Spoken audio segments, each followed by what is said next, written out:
सत्य के साथ मेरे प्रयोग, my experiments with truth by Mohandas Karamchand Gandhi.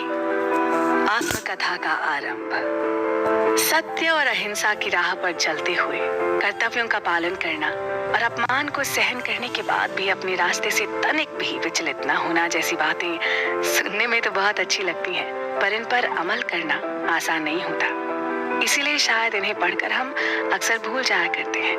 लेकिन एक व्यक्ति ने इस पर महज अमल ही नहीं किया था, बल्कि अपने जीवन में पूरी निष्ठा से इसका पालन भी किया था। यही कारण है कि सरल स्वभाव और दुर्बल शरीर का साधारण सा दिखने वाला ये व्यक्ति पूरी दुनिया के लिए प्रेरणा स्रोत बन जाता है। जी हाँ, हम बात कर रहे हैं मोहनदास करमचंद गांधी की, जिन्हें हमारा पूरा देश राष्ट्रपिता के नाम से पूजता है और स्नेह से बापू कहकर पुकारता है। ऑडियो बुक समरी में आज बात करेंगे उनके द्वारा लिखी गई किताब सत्य के साथ मेरे प्रयोग के बारे में, जो कि उन्हीं के जीवन पर आधारित है। नमस्कार, मैं हूं आपके साथ पल्लवी भारती और हमारे साथ इस सफर पर चलने के लिए आपका बहुत बहुत बहुत धन्यवाद। हम में से ज्यादातर लोग गांधी जी के राजनीतिक जीवन से थोड़ा बहुत तो वाकिफ होंगे ही, और शायद कुछ लोग गांधी जी के चरित्र का विश्लेषण भी इसी आधार पर करते रहते हैं, है ना? अगर आप गांधी जी को सिर्फ ऐसे ही जानते हैं तो फिर आप उन्हें बहुत कम जानते हैं। जी, गांधी जी को अच्छी तरह से जानने के लिए आपको उनकी इस आत्मकथा को समझना बहुत जरूरी है। तब आप जानेंगे कि कैसे भारत की एक प्रादेशिक भाषा में लिखी गई किताब दुनिया की सर्वाधिक पढ़ी जाने वाली किताबों की लिस्ट में शामिल हो गई। सत्य के साथ मेरे प्रयोग महात्मा गांधी द्वारा लिखी गई वो किताब है जिसे उनकी आत्मकथा का दर्जा हासिल है। गांधी जी ने इसे मूल रूप से गुजराती में लिखा था, लेकिन इस किताब को सर्वाधिक प्रसिद्धि इंग्लिश में मिली। हालांकि हिंदी में भी इसका अनुवाद कई लोगों द्वारा किया गया है। अब तक ये किताब दुनिया भर की 50 से अधिक भाषाओं में छप चुकी है। इसका एक बड़ा कारण गांधी जी का करिश्माई व्यक्तित्व है, तो साथ ही लोगों की जिज्ञासा ये जानने की भी है कि कैसे एक व्यक्ति साधारण से असाधारण बनता है और आम इंसान से महात्मा।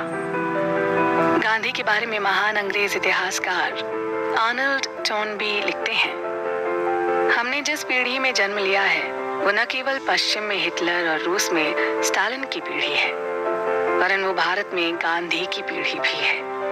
और ये भविष्यवाणी बड़े विश्वास के साथ की जा सकती है कि इतिहास पर गांधी का प्रभाव स्टालिन या हिटलर से कहीं ज्यादा और स्थायी होगा। आर्नल्ड की भविष्यवाणी सत्य प्रतीत होती है।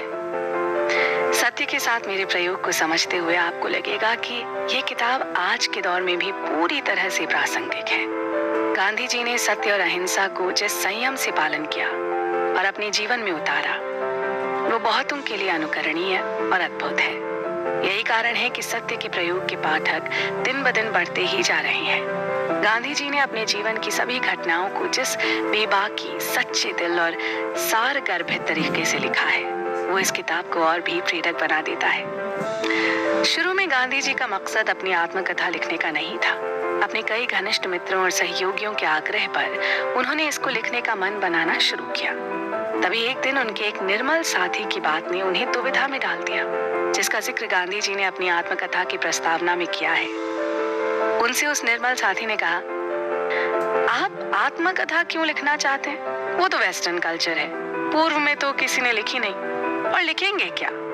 आज जिस वस्तु को आप सिद्धांत के रूप में मानते हैं उसे कल मानना छोड़ दे तो, अथवा सिद्धांत का अनुसरण करके जो आप आज करते हैं उन कार्यों में फेरबदल करें तो, बहुत से लोग आपके लेखों को प्रमाणित सत्य समझकर उनके अनुसार अपना आचरण करते हैं, वो गलत रास्ते पर चले जाएं तो।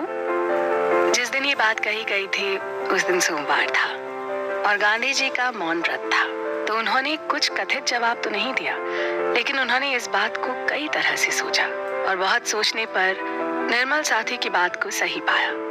इसलिए गांधी जी आत्मकथा लिखने और न लिखने की दुविधा में फंस गए और अगले कई दिनों तक फंसे रहे। कई दिनों के मंथन के बाद वो जो निष्कर्ष निकालते हैं वो इस प्रकार है। वो कहते हैं, मुझे आत्मकथा कहाँ लिखनी है? मुझे तो आत्मकथा के बहाने सत्य के जो अनेक प्रयोग मैंने किए हैं उनकी कथा लिखनी है। आगे इस बात को और स्पष्ट करते हुए उन्होंने लिखा, सत्य के साथ मेरे प्रयोग लिखने का मकसद 20वीं शताब्दी में सत्य, अहिंसा और ईश्वर का मर्म समझने के विचार से किया गया था। पिछले 30 सालों से जिस चीज को पाने के लिए लालायित हूँ वो है स्वयं की पहचान, भगवान से साक्षात्कार और मोक्ष। इस लक्ष्य को पाने के लिए मैं जीवन व्यतीत करता हूँ। मैं जो कुछ भी बोलता और लिखता हूँ या फिर राजनीति में जो कुछ भी करता हूँ वो सब इन लक्ष्यों की प्राप्ति के लिए है। और इस विचार के साथ उन्होंने आखिरकार आत्मकथा लिखनी शुरू कर दी। इस बहुत ही सुंदर, निर्मल और सरल किताब के आगे के भाग के बारे में हम महात्मा गांधी के जीवन और दर्शन के महत्वपूर्ण हिस्सों और किस्सों के बारे में चर्चा करते रहेंगे। उम्मीद है आप इस सफर में हमारे साथ बने रहेंगे।